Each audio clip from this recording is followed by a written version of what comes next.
Welcome back to The Reason We Learn, everybody. My name is Deb Philman, mom, homeschooler, educator. So today I will go over the second half of the first chapter of John Taylor Gatto's Dumbing Us Down. I went over the first half of the first chapter yesterday. So if you haven't seen that video yet, you might want to go check it out. But today I will talk about this second half of the chapter, which is a little different than the first. The first went over the 7 lessons he says he actually teaches in school, or taught rather, because unfortunately he's no longer with us. But this explains in more detail what he thinks the schools or the school system, schooling as we know it, actually is and actually does and actually is about. And he explains why he thinks it's you can't reform it from the inside out, but he also offers some hope regarding what we can do to help our kids get a good education. So, before I get into this, though, I would like to ask you to please consider subscribing to the channel, like this video, comment on this video, share this video if you do, in fact, like it when all is said and done. And I hope you will come back frequently to check out the videos because I do create content here about education. So if you're a parent, a caregiver, a teacher, a retired educator, anybody who's interested in issues surrounding education in America right now, you're my audience, my target audience. So I hope you will come back and visit. So let's get into this. In this second part of the chapter, Gatto challenges the widely held belief that schooling is even necessary. He takes us on a brief trip in the Wayback Machine to the time of the Revolution. People learned to read, write, and do arithmetic just fine anyway back then. There are some studies that suggest literacy at the time of the American Revolution, at least for non-slaves on the Eastern Seaboard, was close to total. Thomas Paine's Common Sense sold 600,000 copies to a population of 3 million, of whom 20% were slaves and 50% were indentured servants. The Civil War, though, was a turning point for the country in just about every way, and education was no exception. Gatto doesn't really mention it, but I'll speculate the trade-off for war to free the slaves was a society more comfortable with central control. Perhaps the suspicion after Lincoln's assassination empowered government to seize power in the name of national security. Who knows? Looking around at the barbed wire and troops currently wrapped around the Capitol seems plausible as any other explanation. The important point is before the Civil War, formal schooling wasn't very important, and yet people were illiterate and knew enough math to survive, even to run a business. Gatto seems to imagine we'll be surprised, so he tells us something even more shocking. The truth is that reading, writing, and arithmetic only take about 100 hours to transmit as long as the audience is eager and willing to learn. The trick is to wait until someone asks and then move fast while the mood is on. I've seen this in my own teaching. My daughter didn't read, and then one day she came to me and said, "Do we have any more Magic Treehouse books? Because I've read them all." Yeah, so that happened inside of a week. It happens. In anticipation of our incredulity, Gatto reminds us, there is no life and death international competition threatening our national existence, difficult as that idea is to even think about, let alone believe, in the face of a continual media barrage of myth to the contrary. It's true, isn't it? No matter how many times we're reminded of how much better the children in other industrialized nations do on standardized tests in math and reading, it is and will likely remain irrelevant. As he points out, in every important material respect, our nation is self-sufficient, including in energy. Considering this was 25 years ago, that says something. We are, or rather have, the capacity to be even stronger now because we can produce energy to sell to other nations who are not self-sufficient. If only our population understood basic supply side economics, not to mention probability and statistics, we might not have so many people demanding regulations that will make us dependent on those other nations and increase our vulnerability and our need to compete with them. But I digress. So after Gatto, an expert by even the school's definition of expert, if you were following along in the first video, you know that experts are very important in the 7 lessons.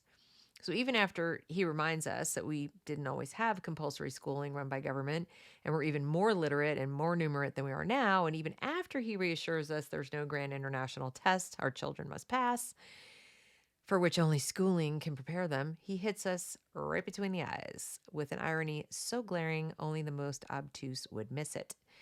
Compulsory government schooling was born of racism and xenophobia. Yes, it's true. As hard as it may be to believe, the system we're told on an almost daily basis must be preserved for the good of the poor, the minority, the immigrant, was created for the polar opposite purpose by people explicitly afraid of these same people. Yeah. The goal, control. He says modern schooling as we know it is a byproduct of the two Red Scares of 1884 and 1919. I think that's when it was, when powerful interests feared a revolution among our own industrial poor. Partly, too, total schooling came about because old line American families were appalled by the native cultures of Celtic, Slavic, and Latin immigrants of the 1840s and felt repugnance towards the Catholic religion they brought with them.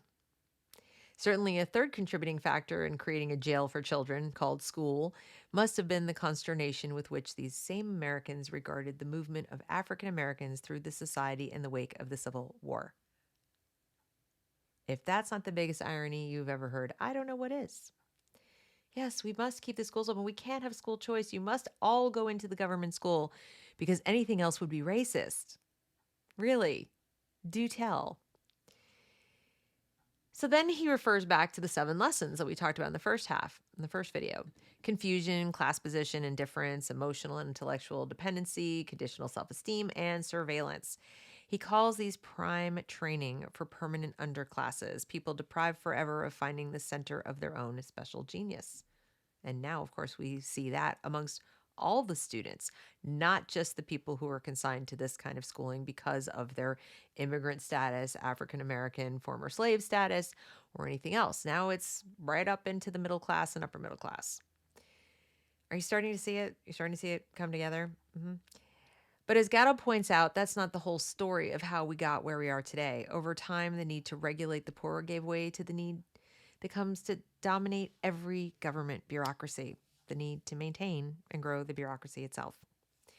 As Gatto dives into this final truth about public schooling, all schooling really, because they're all based on the government model, they all fall under government oversight, regulation, accreditation. Even private schools now receive funding to defray the cost of awarding financial aid and pursuing equity. He pulls no punches. He attacks the growth of a horde of industries that that profit from schooling exactly as it is. He remarks that it's no wonder Socrates was outraged at the accusation he took money to teach. And he predicts, accurately, as it turns out, we will someday have a national crisis because children, rich and poor, cannot concentrate on anything for very long because they have poor sense of time past and time to come. Kids today have no perspective of the past. They don't really even think about the future very much. They live in a constant state of now, of present.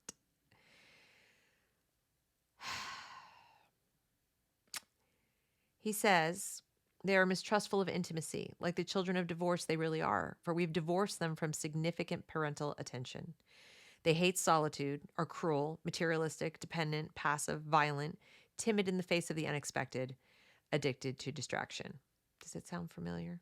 It does, even to me. I hate to say it, even to me. My kids spent too much time in the public school before I could get them out, and I'm still detoxing them. It bears repeating. He said these things 25 years ago. So now add social media, 24-hour cable news, hundreds of channels, video games, smartphones, VR. Why, after so many years, are schools still doing this to children? I don't know. I don't have an answer. Do you? Gatto argues no common school that actually dared to teach the use of critical thinking tools like the dialectic, the heuristic, and other devices that free minds should employ would last very long before being torn to pieces. In our secular society, school has become the replacement for church, and like church, it requires its teachings to be taken on faith. Then he delivers the blow that must have shocked the audience assembled to hear him. I would love to have been in that audience. It is time that we squarely face the fact that institutional school teaching is destructive to children. Nobody survives a 7-lesson curriculum completely unscathed, not even the instructors.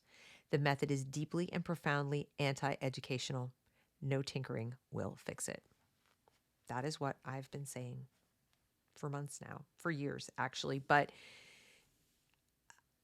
I will say it's nice to be validated by somebody that I esteem so greatly. Um, I just couldn't agree more. So, what's the solution? What's the solution for children, for your child, if you're a parent watching this? It's not to find the right person, bend the right ear, assemble the right coalition, or elect the right politician. The system is just too big, it's too politically powerful, and it's too much of a business. If we've learned nothing else in the past year, it's the truth of Gatto's next claim. You must understand that first and foremost, the business I am in is a jobs project and an agency for letting contracts. This is the iron law of institutional schooling. It is a business subject neither to formal accounting procedures nor to the rational scalpel of competition. And again, that is true whether it's private or public because the government has a say in all of it. If it is school currently, they have a say. Look around. Look around right now. Unions whose members have not missed a paycheck. They're insisting their members not return to work. And horrifyingly, those same members overwhelmingly agree. They accuse parents who want them to earn the pay they still get of everything from selfishness to racism and a whole lot of other insults in between. These people whose jobs depend on the continued employment of people who can't work because kids aren't in school don't care. They think they can do as they like. My hope, of course, is they're wrong and are overplaying their hand, and I do believe there's hope. And I do think we may be entering a golden age of education where solutions are the result of the free market. Gatto seems to agree. He suggested the same thing in the final paragraphs of this chapter when he said, some form of free market system in public schooling is the likeliest place to look for answers. A free market where family schools and craft schools and farm schools exist in profusion to compete with government education.